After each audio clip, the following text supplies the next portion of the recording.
Boa tarde a todos. Bonjour à tous. Inicialmente, eu gostaria de agradecer a Deus pela oportunidade de trabalho e aprendizado nesta tarde. Je voudrais tout d'abord remercier Dieu pour cette occasion d'apprentissage et de divulgation cet après-midi. Agradecer à comissão organizadora do evento e aos seus trabalhadores pelo apoio aqui recebido. Remercier aussi la commission d'organisation de cet événement et l'appui que nous recevons ici. E dizer da alegria de retornar mais uma vez à cidade de Bruxelas. Et d'exprimer ma joie d'avoir pu revenir dans cette belle ville de Bruxelles. A nossa proposta de aprendizado esta tarde Notre proposition d'étude et d'apprentissage cet après-midi é tentar compreender como as experiências espirituais c'est d'essayer de comprendre comment les expériences spirituelles associadas à conquista dos valores éticos e morais associées à la conquête de valeurs éthiques et morales contribuíram para a evolução do ser humano. ont contribué à l'évolution de l'être humain. Nós começamos com esta frase deste grande cientista. On va commencer par la phrase de ce grand personnage scientifique Onde ele nos diz que a experiência mística é uma das emoções mais belas e profundas do ser humano. qui nous dit que l'une des plus belles et profondes émotions de l'être humain, elle est de nature mystique. Chega a comparar como o poder maior de toda a arte e ciência verdadeira. Il arrive jusqu'à faire la comparaison avec la puissance majeure de tout art et de toute science véritable. Mas como poderíamos definir a autotranscendência? Mais comment pouvons-nous définir l'auto-transcendance? É uma tendência ou uma experiência mental C'est une tendance ou une expérience mentale em que o indivíduo supera os limites do seu próprio corpo. où l'individu surmonte les limitations de son propre corps, Elevando-se a novos estados de consciência, en s'élevant à d'autres états de conscience, onde ele esquece de si mesmo, do mundo, numa integração no todo. où il fait un oubli de soi vis-à-vis du monde et des personnes qui nous entourent. Ou seja, o conceito de autotranscendência, C'est-à-dire que ce concept d'autotranscendance, além dessas características que nós citamos, en plus des caractéristiques que nous venons de citer, ela também envolve sentimentos espirituais que são independentes da religião do indivíduo. elle englobe aussi des sentiments spirituels qui sont indépendants de la religiosité. Apresentam características de não localidade, Elle présente des caractéristiques de non-localité, onde o indivíduo estabelece uma conexão com outras pessoas, com lugares ou com outras coisas a milhares de distância. où l'individu il arrive à se connecter avec des lieux, des événements et des choses situés à des milliers de kilomètres.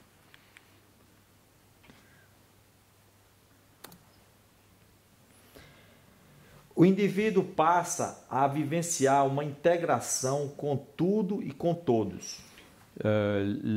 L'individu vit en intégration avec tous et avec tout, Estabelecendo uma sensação de plenitude com Deus e com o universo. ce qui établit un sentiment de plénitude avec Dieu et avec l'univers. Esta experiência aumenta a criatividade e a espontaneidade do ser humano. Cette expérience augmente la créativité et la spontanéité de l'être humain. E serve também como parâmetro para se estudar cientificamente a espiritualidade. Et c'est également un paramètre que l'on peut étudier scientifiquement pour quantifier la spiritualité. Podemos concluir por estes conceitos De ces définitions, on peut conclure que a autotranscendência é uma experiência individual, que l'autotranscendance est une expérience individuelle onde o ser humano vai vivenciar algo próprio, où l'être humain va avoir un vécu propre, mas que ao mesmo tempo está integrado com o universo, com Deus e com o todo. qui en même temps est intégré avec l'univers, avec Dieu et avec le tout. O Dr. Robert Koenig, Le docteur Robert Koenig ele estabeleceu alguns parâmetros para se avaliar a autotranscendência. a établi un certain nombre de paramètres pour évaluer l'autotranscendance.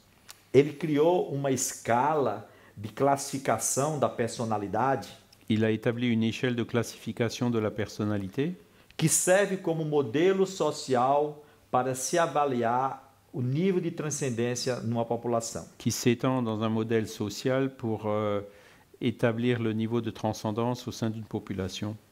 É o que ele chamou de inventário de temperamento e caráter, são 33 perguntas específicas. Et donc c'est un inventaire du tempérament et du caractère qui consiste en 33 questions spécifiques.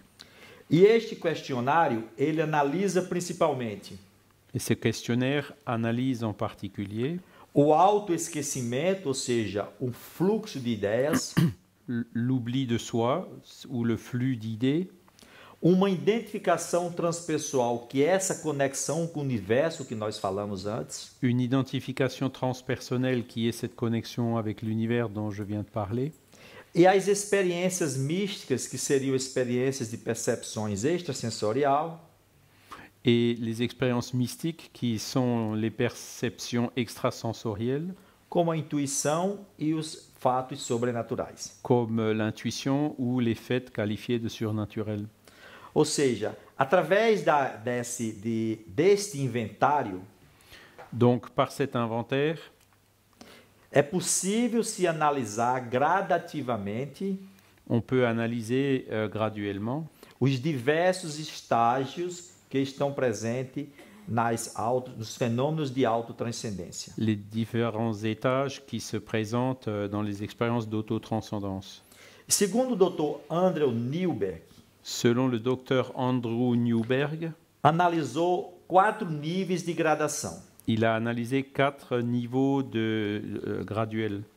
O primeiro, que ele chamou das experiências estéticas, Le premier qui parle des expériences esthétiques, que pode ser visitar uma catedral, observar uma obra de arte, qui se produisent quand on visite une cathédrale ou quand on admire une œuvre d'art, caminhar pela praia, assistir ao pôr do sol, quand on marche sur la plage ou qu'on voit un coucher de soleil. fato de contato com a natureza que pode levar o indivíduo a vivenciar este fenômeno. Le contact avec la nature qui peuvent amener l'individu à un vécu de cette nature. Seriam as experiências mais comuns para todos nós que nos elevamos ao contemplar essas obras de arte ou a beleza da natureza. Ce sont les expériences de chacun de nous quand se produit en nous une élévation lorsqu'on admire un de ces phénomènes de la nature.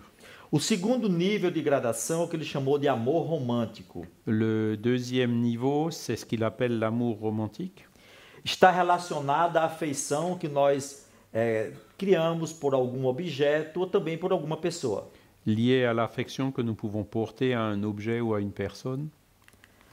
O terceiro nível, classificado como êxtase religioso, Le troisième niveau de gradation, donc qualifié d'extase religieuse, que algumas pessoas vivenciam como estado de êxtase espontâneos, que certaines personnes vivent dans l'état d'extase spontanée, através de alguns rituais ou de alguma simbologia que faça parte da sua religiosidade. ou par l'intermédiaire de rituels ou de certains symboles qui font partie de sa religiosité, Mas que não necessariamente seja dependente da religiosidade. mais qui ne dépendent pas nécessairement de cette religiosité. O último estágio é o que se chama uma integração com o ser absoluto. Le dernier niveau de gradation, c'est l'identification avec un être absolu. Há um tipo de união mística que os hindus chamam o contato com o nirvana. C'est une intégration, une union mystique que les hindous appellent le nirvana. Esse nível aí, o indivíduo encontra-se totalmente integrado com Deus e com o universo. Et dans ce niveau-là, l'individu est totalement intégré avec Dieu et avec l'univers. Mas eu gostaria de ressaltar que toda essa classificação ela reflete estado de experiências. Mais je voudrais souligner que toute cette gradation, ces 4 niveaux, représentent un niveau d'expérience. Que é o elemento diferencial de uma autotranscendência. Qui est l'élément différentiel de l'autotranscendance. O Dr. Andrew Newberg, que citamos, Le docteur Andrew Newberg, que nous avons cité, ele fez um estudo analisando o funcionamento do cérebro com a prece, que é um modelo de autotranscendência. il a fait une analyse de l'activité cérébrale pendant la prière ou ses activités transcendantales, Onde ele conclui que as estruturas cerebrais responsáveis pelo funcionamento do nosso cérebro de laquelle il conclut que les structures cérébrales qui sont responsables du fonctionnement de notre cerveau, que são as trilhas ou redes neurais, qui sont donc les réseaux neuronaux, levanta a hipótese de que o cérebro possui estruturas responsáveis pelo fenômeno de autotranscendência. nous amène à émettre l'hypothèse que le cerveau possède les mécanismes neurologiques qui permettent cette autotranscendance. Ou seja, existe uma verdadeira associação entre a experiência do indivíduo e o funcionamento das suas áreas cerebrais. Il y a donc une association claire entre les expériences de l'individu et les activités au niveau du cerveau. E ao contrário do que algumas pessoas diziam referente a esses místicos, Et à l'opposé de ce que certaines personnes affirment en ce qui concerne ces êtres mystiques, de que eram pessoas portadoras de algum tipo de patologia mental, que ce sont des personnes qui ont une certaine pathologie mentale, as evidências neurológicas confirmam a hipótese que são mentes estáveis. l'analyse neurologique confirme en fait que ce sont des êtres qui sont stables, Ou seja, de funcionamento dentro dos padrões de normalidade. qui fonctionnent dans des patrons, enfin dans des modèles tout à fait normaux.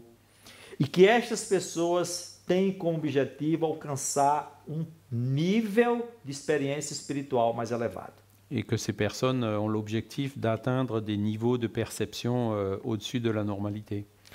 Tem trabalho no Brasil feito pelo Dr. Alexandre Moreira, Il y a un travail réalisé au Brésil par le docteur Alexander Moreira, onde ele analisou o nível de saúde mental de um grupo de médiums où il analyse la santé mentale d'un groupe de personnes qui sont médiums na cidade de São Paulo. à Sao Paulo.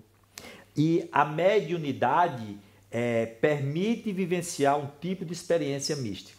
Parce que la médiumnité permet de vivre un type d'expérience mystique. E ele concluiu nesse trabalho que o nível de saúde mental dos médios Et il a conclu dans ce travail que le niveau de santé mentale des médiums estava superior à média da população. est supérieur à la moyenne de la population. Então essas mentes são estáveis e coerentes. Ce sont donc des esprits qui sont stables et cohérents. O Dr. Mário Beauregard fez um estudo também com as freiras carmelitas. Le docteur Mario Beauregard a aussi fait une étude avec des sœurs carmélites, Tentando identificar os correlatos neurais com a experiência mística, por exemplo, a meditação. en cherchant à identifier les corrélations neurales avec des expériences mystiques et la méditation. Ele analisou no eletroencefalograma que mede as ondas cerebrais Il a analysé par l'électroencéphalogramme qui mesure donc les ondes cérébrales, que ocorre aumento das ondas tetas que reflete modificação da consciência. qui a une augmentation des ondes θ qui reflète une modification de l'état de conscience. E que esses estados místicos, eles são diferentes de um estado emocional. Et que ces états mystiques sont différents de ce qui caractérise un autre état émotionnel, Que é refletido através do eletroencefalograma também. qui se reflète également dans l'encéphalogramme, l'électroencéphalogramme. Então, este trabalho, ele afasta a ideia de que existe um ponto único de localização de Deus. Ce travail, donc, il élimine l'hypothèse qui consistait à dire qu'il existe un point unique de relation avec Dieu. Este é um conceito que alguns cientistas defendem que seria este ponto responsável por essa ideia de Deus que a humanidade tem. Et donc certains scientifiques émettent justement l'hypothèse que ce serait ce point qui serait à l'origine de cette croyance ou de cette expérience divine que certaines personnes vivent.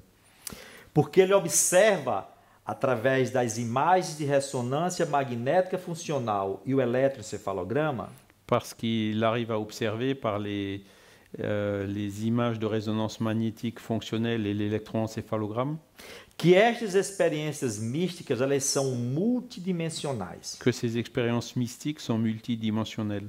Ou seja, elas são mediadas por diversas áreas do nosso cérebro. Et donc elles transitent, elles utilisent, elles font intervenir plusieurs différentes zones de notre cerveau. Por exemplo, o despertar que o Par- indivíduo experimenta Par exemple, l'éveil qu'expérimente un individu depende das mudanças nas suas áreas cerebrais. est lié à un changement dans les zones cérébrales.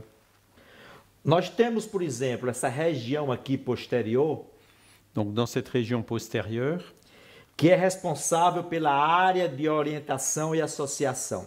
qui est responsable de l'orientation et de l'association. Então aqui ela reflete orientação espacial, Donc elle reflète l'orientation spatiale, a diferença que existe entre eu e o mundo, la différence entre moi et le monde, saber que eu sou eu, você é você e o mundo é exterior, savoir que moi c'est moi, vous c'est vous et le monde est extérieur, e a sede da nossa mente ou do nosso ego. et aussi le siège de notre mental et de notre ego. Quando o indivíduo ele acorda, digamos assim, para as funções intencionais, Lorsque l'individu s'éveille, pour ainsi dire, aux intentions émotionnelles, então os estímulos são direcionados dessa área posterior para essa região frontal que é mais anterior. les activités sont transférées de cette région à l'arrière vers la zone plutôt frontale, Que é responsável pela intenção, qui est responsable de l'intention, pour l'intention, livre-arbítrio, le libre arbitre, atenção l'attention, e também pela experiência de união com tudo. et aussi pour l'expérience d'union avec le tout. Essa ideia de unicidade que os místicos experimentam. Cet état d'unicité qui est expérimenté par les mystiques. No trabalho realizado com ressonância magnética funcional, Dans le travail réalisé par la résonance magnétique fonctionnelle, nós estamos vendo aqui essa área em vermelho, que é a área de fluxo sanguíneo cerebral. nous voyons cette zone en rouge qui est la zone de flux sanguin cérébral. Nós estamos vendo aqui aquela região posterior que eu mostrei antes, do lobo parietal, Nous voyons ici la région postérieure du lobe pariétal, que é o grupo controle no indivíduo normal.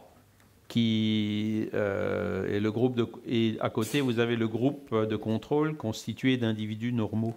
E quando o indivíduo entra em estado de meditação, Et quand l'individu entre dans un état de méditation, ocorre uma diminuição do fluxo de sangue naquela área responsável pela localização espacial, il y a donc une diminution du flux de sang dans cette région qui est responsable de l'orientation spatiale, com aumento de fluxo na região anterior, ou seja, no lobo frontal. avec une augmentation du flux qui passe dans la zone frontale.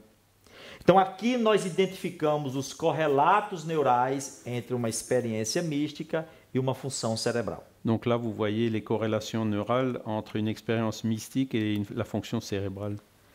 Esses correlatos neurais, eles são criados exatamente pela transmissão de informações Ces corrélations neurales sont créées par la transmission d'informations E esta informação cria um circuito como se fosse um caminho que vai sendo repetitivo.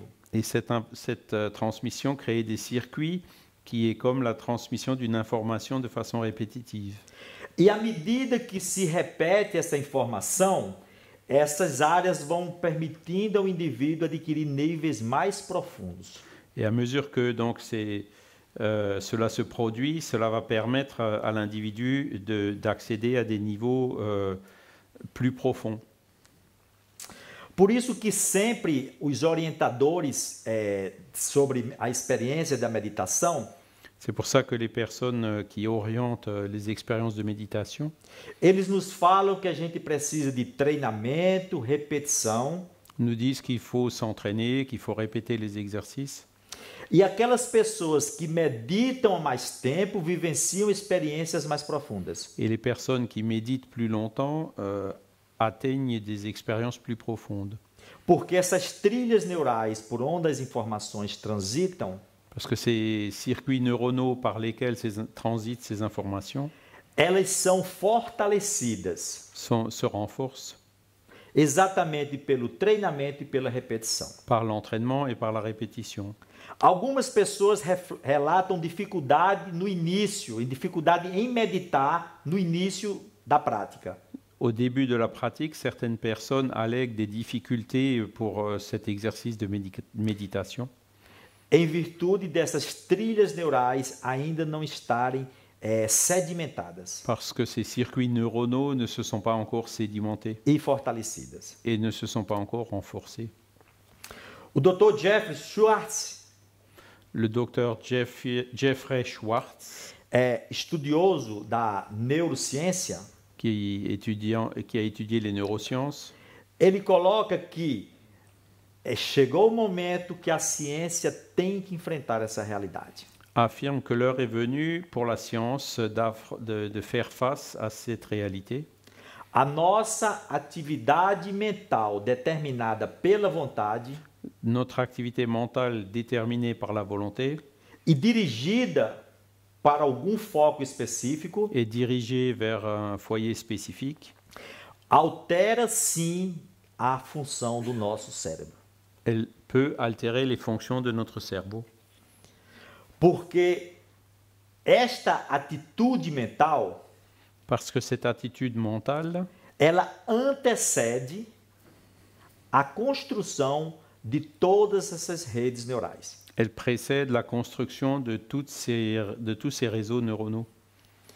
Então, diante dessas evidências, nós podemos fazer esta pergunta: Devant tout ça, on peut poser la question suivante. será que foi Deus que criou o cérebro ou foi o cérebro que criou a ideia de Deus? Est-ce que c'est Dieu qui a créé le cerveau ou est-ce que c'est le cerveau qui a créé l'idée de Dieu? A resposta a essa pergunta vai direcionar-nos por um caminho espiritualista ou materialista. La réponse à cette question va nous orienter vers une conception spiritualiste ou une conception matérialiste.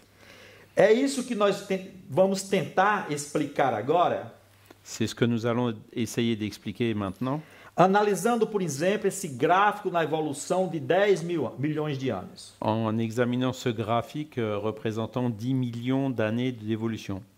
Observe que por um período mais ou menos de 8 milhões de anos, On peut voir que pendant une période d'à peu près 8 millions d'années, que é essa linha aqui horizontal, qui est cette ligne quasi horizontale, praticamente o tamanho do cérebro era o mesmo, le volume du cerveau était à peu près le même, demonstrado nessa linha vertical em termos de 500 a 600 centímetros cúbicos. donc qu'on peut voir sur cette ligne verticale, donc entre 500 et 600 cm3. Porém, de 1.800.000 anos mais ou menos para cá, observe que o tamanho do nosso cérebro ele foi quase duplicando ou triplicando. Et donc on peut voir que dans les 1 800 000 dernières années, le volume du cerveau a été doublé ou presque triplé. Chegando ao ponto de, no homem moderno, ser 3 vezes o que era há milhão e 800 mil anos atrás. Et donc dans l'homme moderne, le volume du cerveau est environ 3 fois ce qu'il était il y a 1 800 000 années.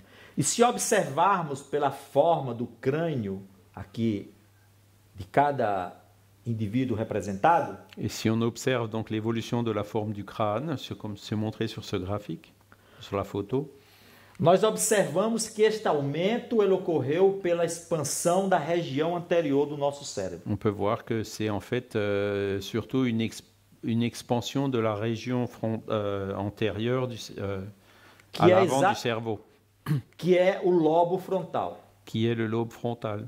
Se nós pegarmos, por exemplo, aqui, o Australopithecus, que viveu há 4 milhões de anos. Si on regarde par exemple l'Australopithèque qui a vécu il y a 4 millions d'années, Ele levou mais de 2 milhões de anos para ter um pequeno aumento do tamanho do seu cérebro. il lui a fallu pratiquement 2 millions d'années pour avoir une toute petite augmentation du volume de son cerveau. Até chegar no Homo habilis, por esse nome, porque ele já refletia alguma habilidade.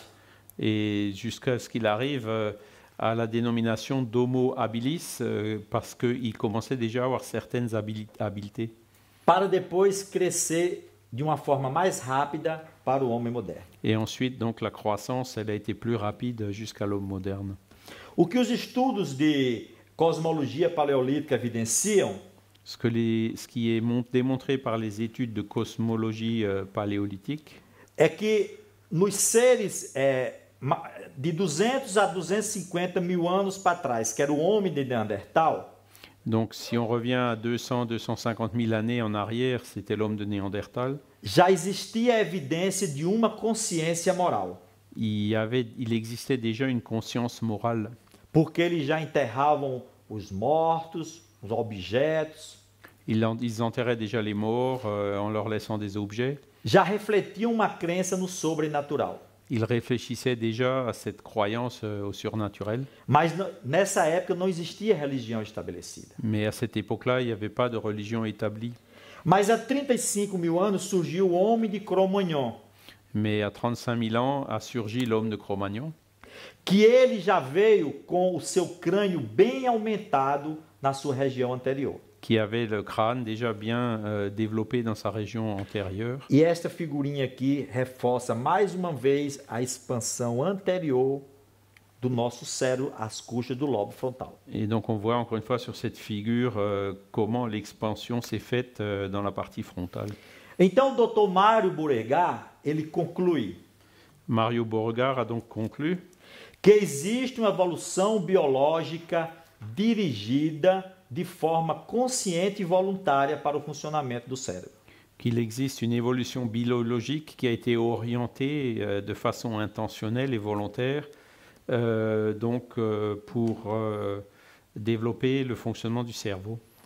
E que esta evolução, ela não foi moldada somente pela sobrevivência e pela reprodução. Et que cette évolution n'a pas été mue uniquement par l'instinct de survivance et de reproduction, Ela também foi determinada pelos complexos de percepção, de metas, de desejo e de crenças do indivíduo. mais aussi par des ensembles complexes de perception, de buts, de désirs et de croyances des individus. Esta informação, por exemplo, ela é coerente Cette information est cohérente com a informação espiritual dada no livro de André Luiz, que é um espírito, avec les informations qui ont été données par un livre qui a été dicté par l'esprit André Luiz, através do médium brasileiro Francisco Cândido Xavier, par l'intermédiaire du médium brésilien Francisco Cândido Xavier, onde ele diz que o cérebro é o órgão de expressão da mente. où il dit que le cerveau est l'organe sacré des manifestations de l'esprit, Em trânsito da sua animalidade primitiva para a espiritualidade humana. en transit depuis l'animalité primitive vers la spiritualité humaine. Então, o cérebro é essa estrutura que funciona como um mediador Le cerveau est la structure qui fonctionne comme un médiateur para transmitir os eventos mentais pour transmettre les événements mentaux e, com isso, impulsionar a evolução do homem e da humanidade. et pour ainsi mouvoir l'évolution de l'homme et de l'humanité. Então, a religião, ela não veio antes do misticismo nem das experiências espirituais. La religion n'est donc pas venue avant le mysticisme et les expériences spirituelles. A religião, ela é fato posterior, ou seja, foram as experiências espirituais. C'est un fait postérieur, donc ce sont en fait les expériences spirituelles. Como uma intuição mística ou uma autotranscendência. Comme l'intuition ou l'autotranscendance. Que levou à criação das diversas religiões que existem no mundo. Qui ont amené à la création de diverses religions qui existent de par le monde. E estas experiências, elas foram vivenciadas com conteúdos éticos e morais. Ces expériences ont été vécues avec des contenus éthiques et moraux. O contato com essa realidade transcendental. Le contact avec cette réalité transcendantale. Dos seres humanos. Des êtres humains. É que é responsável pela ideia da religiosidade no mundo. Est le responsable pour l'idée de religiosité dans le monde. E não a multiplicação dos neurônios ou o funcionamento do nosso cérebro. Et c'est pas la multiplication des neurones ou le fonctionnement de notre cerveau. Então podemos dizer que foi Deus ou a ideia de Deus que criou o nosso cérebro. Et donc c'est Dieu ou l'idée de Dieu qui a créé notre cerveau et non l'inverse. E não que a ideia de Deus seja o resultado de fenômeno cerebral. Et non que l'idée de Dieu c'est un résultat du phénomène cérébral. Os valores morais que estão por trás desses fenômenos. Les valeurs morales qui sont derrière cette évolution. É que vão ajudar o indivíduo a controlar e governar os seus impulsos emocionais. C'est elles qui vont aider l'individu à contrôler ses impulsions émotionnelles. Então podemos dizer que a consciência moral que o indivíduo adquire na sua vida, on peut donc dire que la conscience morale que l'individu acquiert pendant sa vie, ela vai substituindo gradativamente a programação inata de comportamento. C'est elle qui va remplacer progressivement la programmation innée des comportements, qui va réguler les comportements. A renovação moral da humanidade é que será responsável pelo seu aprimoramento evolutivo. L'évolution morale de l'humanité sera responsable de son évolution. Esse trabalho, por exemplo, que foi feito sobre autocontrole das emoções, ce travail qui a été réalisé sur l'autocontrôle des émotions, pegaram 10 homens na faixa etária de 20 a 42 anos. Donc l'étude a porté sur 10 hommes de 20 à 42 ans. Onde eles foram assistir filmes de cunho erótico e outros neutros. Qui ont assisté à des films à caractère érotique et d'autres qui étaient neutres. E foram solicitados para que eles refreassem no momento que tivesse a excitação da sexualidade. Et donc on leur a demandé d'essayer de freiner cette excitation qui est apparue au niveau de leur sexualité.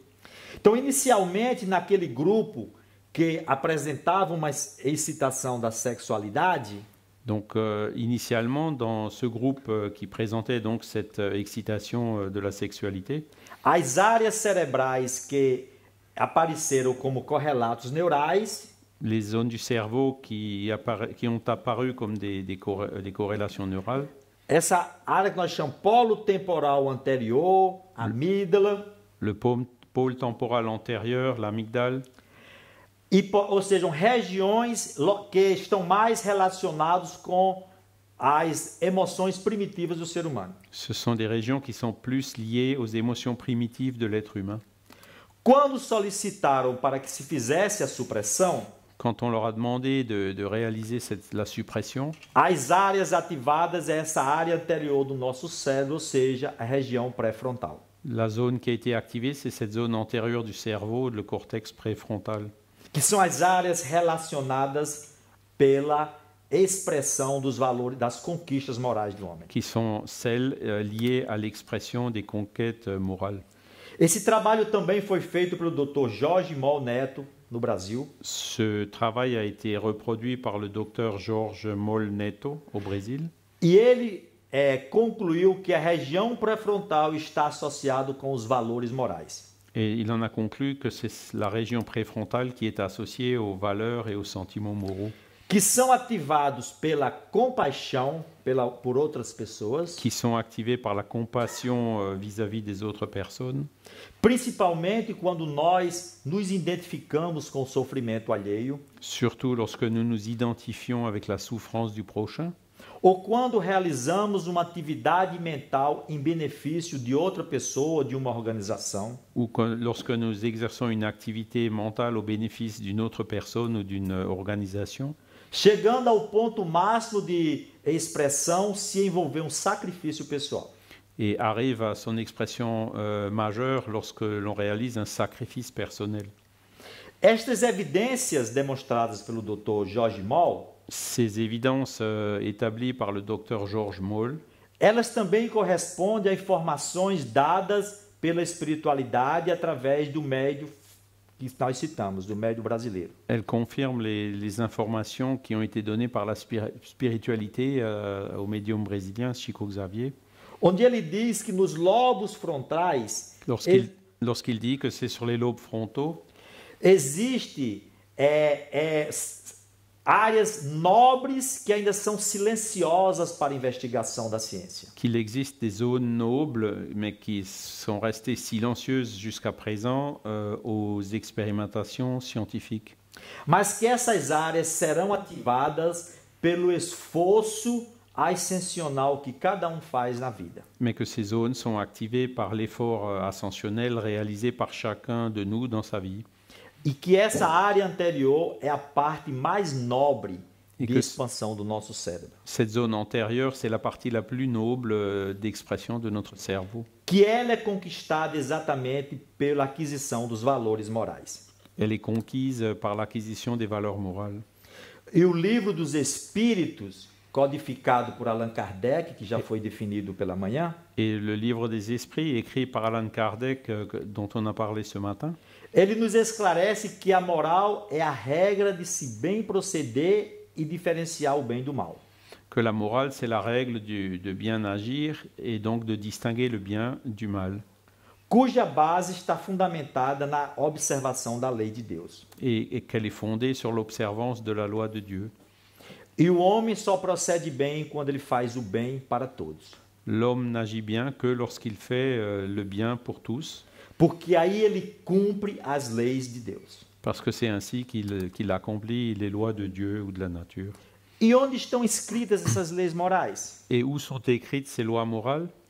A pergunta 621 nos diz que é na consciência do próprio homem. Les esprits ont répondu à cette question 621 que c'est dans la conscience. Que o indivíduo vai acessando à medida que ele se esforça pelo progresso ético-moral. Et l'individu y accède d'autant plus qu'il fait des efforts pour son progrès moral. Ou seja, é necessário que ele desperte o senso moral que existe dentro de si. Donc il est nécessaire qu'il éveille le sens moral qui est présent en lui-même. Na pergunta número 10 do livro dos Espíritos já citado, À la question numéro 10 du livre des esprits dont nous venons de parler, a espiritualidade nos esclarece que nós só iremos compreender a Deus les esprits nous expliquent que nous ne parviendrons à comprendre Dieu à medida que desenvolvermos o senso moral que existe dentro de cada um de nós. qu'à mesure que nous développons le sens moral qui existe en chacun de nous. E esse despertar envolve algumas características, como, por exemplo, a simpatia, Et cet éveil du sens moral est lié à certaines caractéristiques. La première, c'était la sympathie. Você poder compenetrar-se com o sofrimento, com os sentimentos das outras pessoas. On peut s'imprégner des sentiments des autres personnes. A compaixão, que já citamos, ou seja, a identificação com o sofrimento alheio. La compassion, qui est aussi l'identification avec la souffrance d'autrui. E as ações morais propriamente ditas. Et les actes moraux proprement dits. Tanto na dimensão afetiva como na dimensão intelectual. Autant dans la dimension affective que dans la dimension intellectuelle. Os trabalhos demonstram que ele já surge no 4º ano de vida. Les travaux montrent que ces actes surgissent déjà la 4e année de notre vie. E os conteúdos existentes nessas ações morais dependem dos valores culturais de cada região. Et les contenus donc de ces actions morales varient selon les valeurs culturelles de chaque région, Que estão fundamentados na justiça, na generosidade e na dignidade. qui se fondent sur la justice, la générosité et la dignité. Na justiça, pelo respeito dos direitos alheios. Dans la justice, par le respect des droits d'autrui. Na generosidade, pelo suprimento das necessidades alheias, ou seja, na caridade. La générosité en répondant aux besoins d'autrui, c'est-à-dire la charité. E na dignidade, pelo respeito do ser humano como ser individual e eterno. Et la dignité par le respect de l'être humain comme un être individuel. São esses conjuntos de percepções que levam o indivíduo a uma transformação psicoespiritual. Et ce sont ces perceptions qui mènent l'individu à une transformation psycho-spirituelle. E estas transformações envolvem mudanças nas emoções, Et donc ces transformations induisent des changements dans les émotions, nas ideias, nas atitudes e em nossas crenças. dans les idées, les attitudes et dans nos croyances. Com isso, proporcionando mudança no comportamento do indivíduo. Et par suite, elles induisent des changements dans le comportement des individus. Ao analisarmos a própria estrutura do nosso cérebro, Si on analyse la structure de notre cerveau, constituída pelas áreas mais primitivas e automáticas que nós estamos evidenciando aqui, dans les zones les plus primitives que nous montrons ici, esta área é responsável, por exemplo, para que o indivíduo possa manifestar os seus instintos. cette zone est nécessaire pour manifester les instincts de l'individu. Então, no homem primitivo, ele só tinha instinto. Donc dans l'homme primitif, il n'y avait que cette zone-là. Porém, mais avançado e corrompido, ele aprende a ter sensações. Mais à mesure qu'il est devenu plus avancé et corrompu, il est rentré dans le domaine des sensations. Quando instruído e depurado, aí ele tem sentimentos. Et lorsqu'il est instruit et épuré, sont apparus les sentiments. E o ponto delicado do sentimento é o amor. Et le point sensible du sentiment, c'est l'amour. Por isso que o amor resume toda a doutrina do Cristo. Et c'est pour ça que c'est l'amour qui résume toute la doctrine du Christ. E os princípios morais estabelecidos por ele, através do amor e do perdão, Les principes moraux qu'il a établis par l'amour du prochain et le pardon. e amar ao próximo como a si mesmo, Et aimez-vous les uns les autres comme soi-même, aimez son prochain comme soi-même. estabeleceu a força criadora que impulsiona o homem, a humanidade, ao seu progresso. Et c'est ça qui a donné une grosse impulsion à l'homme et à l'humanité pour son progrès E a conquista da sua felicidade. et à la conquête de son bonheur. Muito obrigado. Je vous remercie.